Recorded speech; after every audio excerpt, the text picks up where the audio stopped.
$500 अरब के भारत अमेरिका अंतरिम व्यापार समझौते में खनिज तेल मुख्य बिंदु। रूस से खनिज तेल आयात कम करना ही ट्रंप से टैरिफ में राहत पाने की कुंजी रही। लेखक के रविंद्रन। भारत अमेरिका व्यापार समझौते के साथ जारी संयुक्त घोषणा, जिसमें $500 अरब के बड़े एजेंडे में पहली चीज ऊर्जा है और जिसके तहत अतिरिक्त टैरिफ हटाया गया है, स्पष्ट रूप से भारत द्वारा रूसी कच्चे तेल की खरीद में कटौती से जुड़ा है। यह उस बदलाव को ठोस रूप देता है जो महीनों से बाजार के प्रवाह और नीतिगत विकल्पों में चुपचाप हो रहा था। लेकिन नई दिल्ली के लिए ऐसे बदलाव को स्वीकार करने में राजनीतिक संवेदनशीलता समझ में आती है। दशकों से रूसी कच्चे तेल के साथ भारत का जुड़ाव पश्चिमी नीतिगत निर्देशों के कड़े दायरे से बाहर स्वतंत्र रणनीतिक विकल्प अपनाने की उसकी इच्छा का प्रतीक था।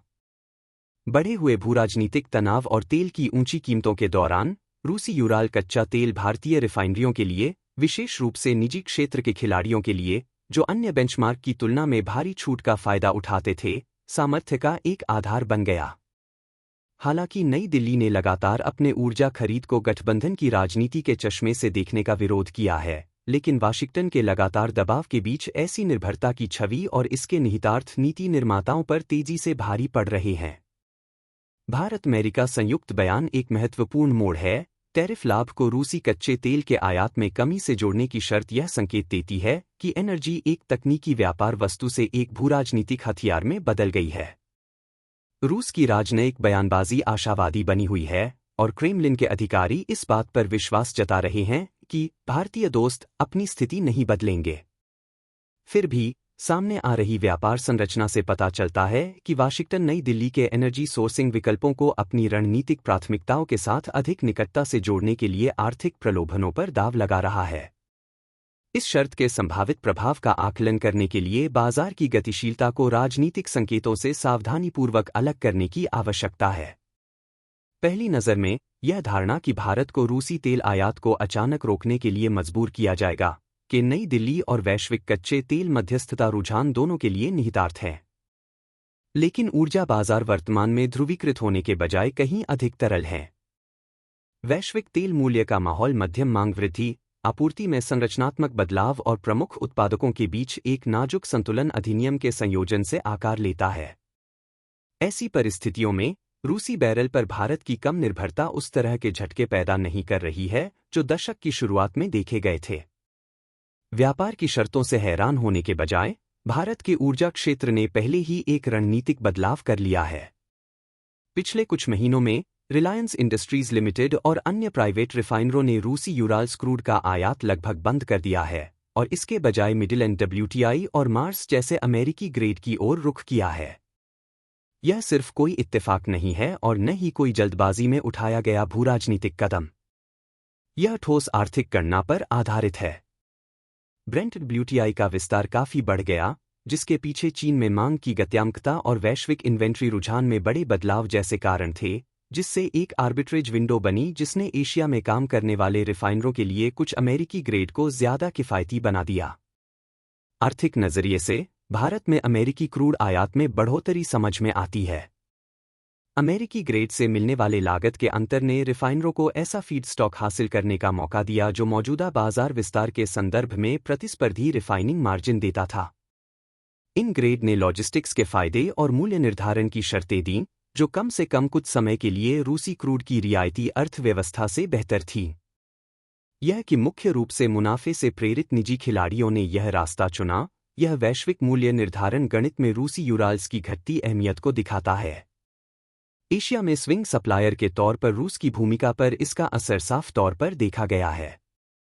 यूराल्स सालों तक क्रूड ब्रेंट जैसे बेंचमार्क की तुलना में काफी छूट पर काम करता था, एक ऐसा कारक जिसने लागत के दबाव के प्रति संवेदनशील बाजारों में प्रवाह को स्थिर करने में मदद की।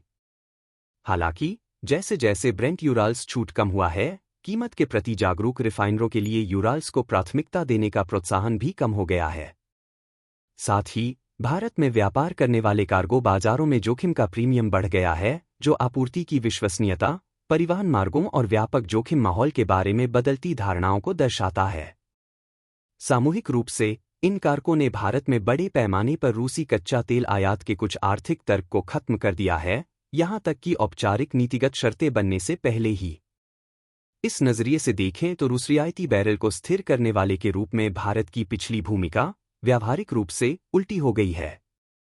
महत्वपूर्ण छूट पर अतिरिक्त रूसी क्रूड को अवशोषित करने वाले सेफ्टी वाल्व के रूप में काम करने के बजाय भारत अब अपने आयात के मिली जुली टोकरी को ऐसे बैरल की ओर फिर से बांट रहा है जो मौजूदा आर्थिक और रणनीतिक प्राथमिकताओं के लिए बेहतर है।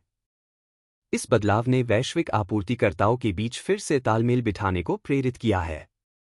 फिर व्यापारी, जो इस बात को मानते हुए अपनी बोली की रणनीति, ठेके की शर्तें और परिवहन योजना को समायोजित कर रहे हैं कि भारत की मांग प्रोफाइल बदल रही है। इस बदलाव के कई पहलू हैं। यूनाइटेड स्टेट्स के लिए भारत का यह कदम एक बड़ी रणनीतिक साझेदारी के हिस्से के रूप में नई दिल्ली के साथ ऊर्जा संबंधों को गहरा करने के लंबे समय से किए जा रहे प्रयासों की पुष्टि करता है। अमेरिकी उत्पादकों को एक बढ़ते बाजार तक पहुंच का फायदा होगा, जिससे एशिया में एक महत्वपूर्ण आपूर्तिकर्ता के रूप में अमेरिका की भूमिका मजबूत होती है। भारत-अमेरिका व्यापार ढांचे में शामिल टैरिफ की शर्तें रणनीतिक उद्देश्यों को आगे बढ़ाने के लिए वाणिज्यिक प्रोत्साहन का लाभ उठाने की वाशिंगटन की इच्छा को रेखांकित करती हैं, खासकर ऊर्जा जैसे क्षेत्र में जो राष्ट्रीय सुरक्षा और आर्थिक लचीलेपन के लिए महत्वपूर्ण है। भारत के लिए हिसाब किताब ज्यादा जटिल है।